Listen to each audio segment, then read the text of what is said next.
Greetings and salutations, exiles.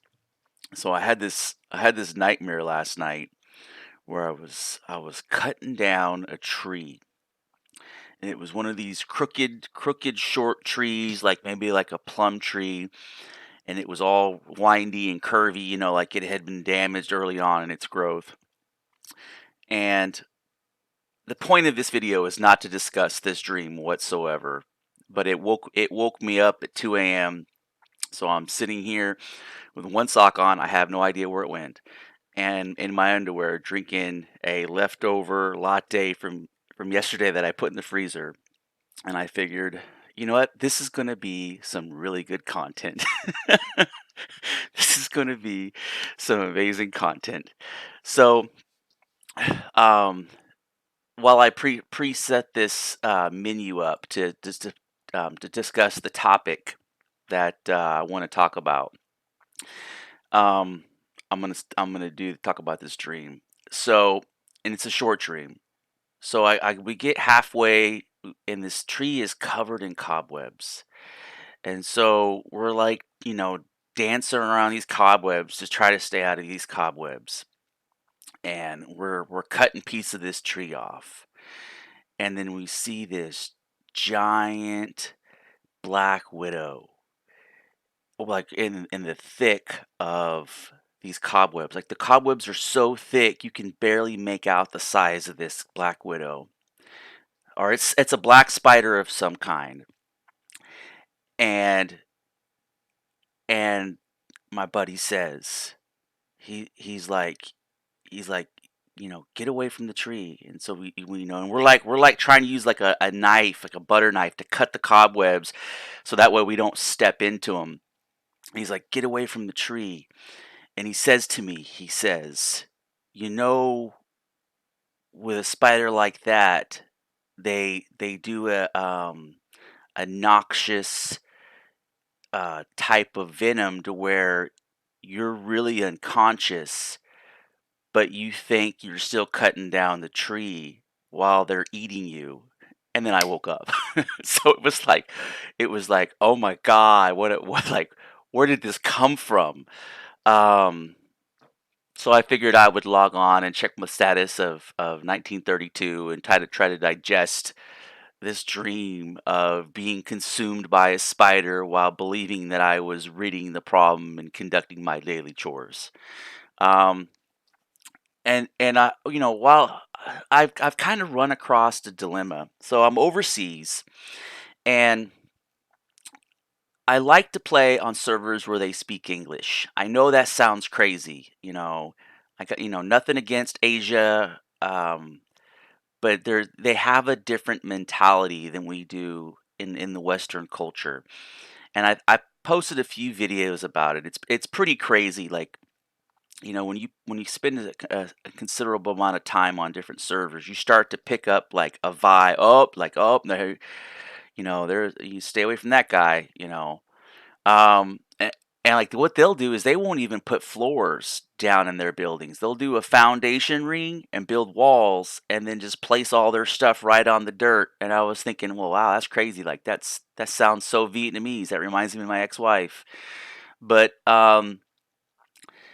the point of this is I will get on here and I'll start to show you this. Okay, so when you first load in, you see the richness of the population. So the default here when you load in is players, right? It's not the ping, it's the players. So your first impression is oh, there's a healthy population. But when you go to ping, okay, when you go to ping, the issue that I have is it's all Asia, Asia, Asia, Asia, Asia, right? We're scroll down Asia, Asia. And then we get to America, and then immediately I'm at that cusp where I'm at 144, and it's like, ah, damn it, I can't get on. And so 149, 150, 150, 150. So my only kind of safe haven, and 140 and 150 is still good. You see, here's player versus conflict. I'm sorry, player versus environment. 158. This is still a playable experience. This is not that bad at all. And then here's a PvP. Okay, here we go. 159, but it's got a ping restriction of 140, so I can't play on this. So out of all the American servers, here's a player versus environment conflict, but it's 140 ping. So I'm restricted to the no ping. Okay, I'm restricted to the no ping because there's no ping restriction. So the dilemma here though is because everything on an American server has has it has a high ping higher than 140. So I'm stuck playing with Asia, and nothing against Asia. I just prefer to have that community where I can talk trash to the person that I'm trying to raid or fight or argue with. It's just so much of a disconnect, and the same thing is once you find out America, man, it's brutal. It is on like Donkey Kong, and then they're like, oh, we get you, Trump. We get you. It's crazy. It is crazy. So so also I want to show you something else. So as I'm combing through my server options to try to find something, look at this. Okay, look at the all of these servers that have zero player base.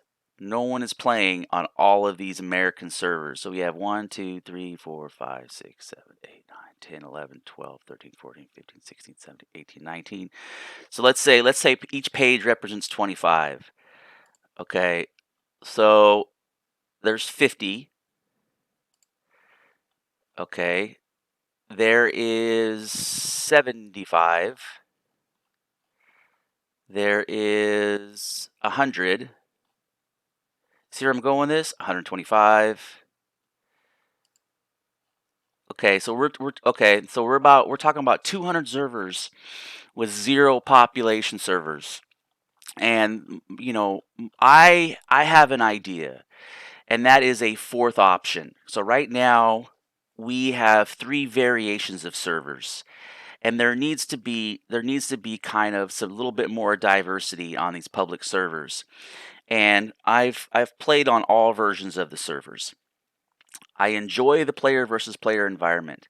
The problem with the player versus player environment is that is that it can become extremely toxic, like over the top, and almost 80% of your exploits purely exist on player versus player servers because they do things to try to get the upper hand on the other players to get revenge, or they do things to try to survive. So all the malicious behavior exists.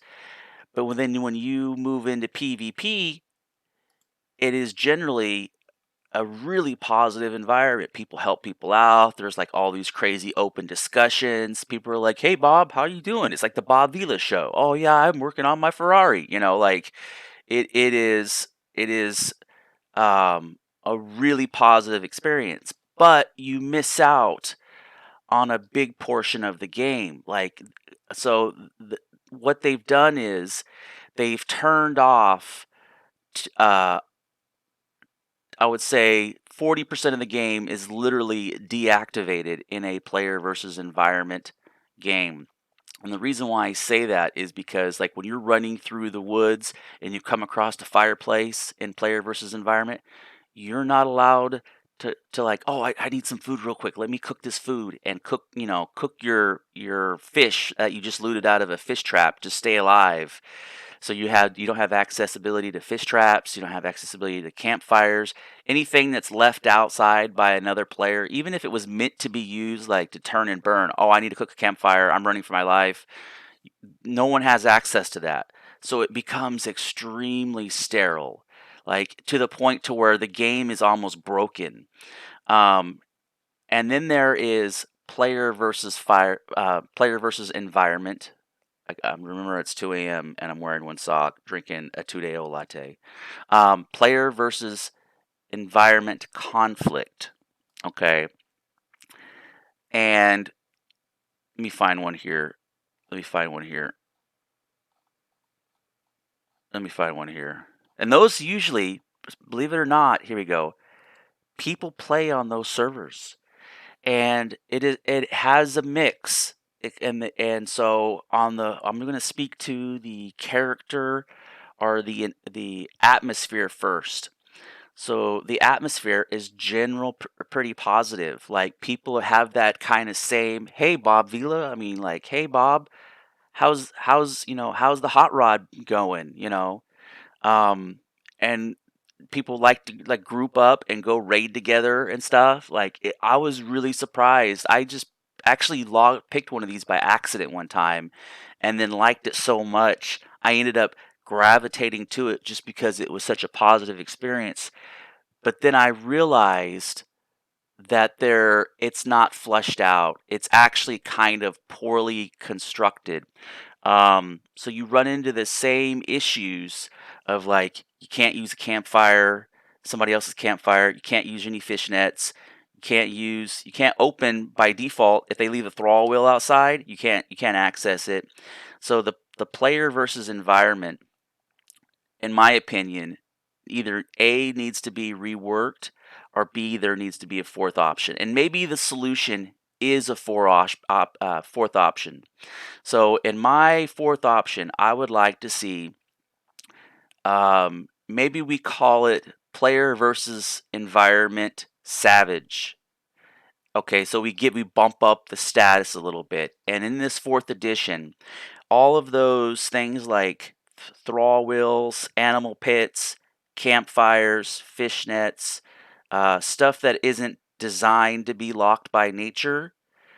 So like chest, if you leave a chest outside and it's not locked, anybody can access it. It's just not defaulted to that person or guild. Anybody can access it. And so what this does is this opens up, like if you build a little tool shop outside with your blacksmith and your carpenter bench, it becomes community property, and anybody can use it. You can have Bob come over and use your improved blacksmith in order to develop that community. Like, yeah, Bob, come on over and use my stuff, and he can craft all the stuff he needs to craft, and he doesn't need to build duplicates of it, and it doesn't run up the server load because there's just one community blacksmith instead of 14 people building 14 blacksmiths.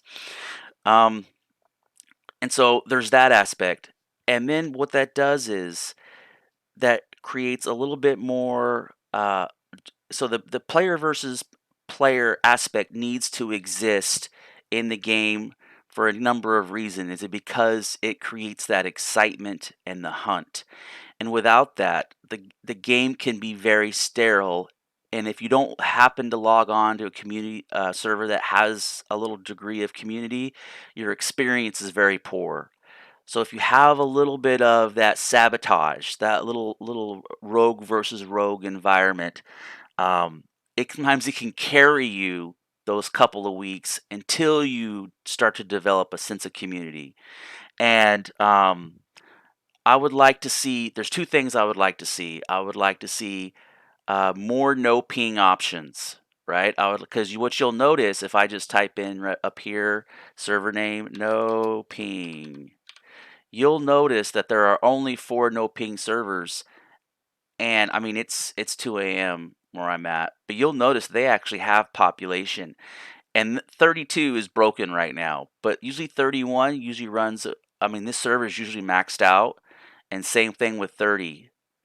And I would like to see a couple more of these no ping servers, and I'd actually like to see, and if I can get on if I had a 19, let's say 33 no conflict server, I definitely would spend most of my time on a no ping play PVE conflict, but I would really like to see a fourth option because there's too many dead servers, and I really want to see Conan do well. I want to see Funcom be successful.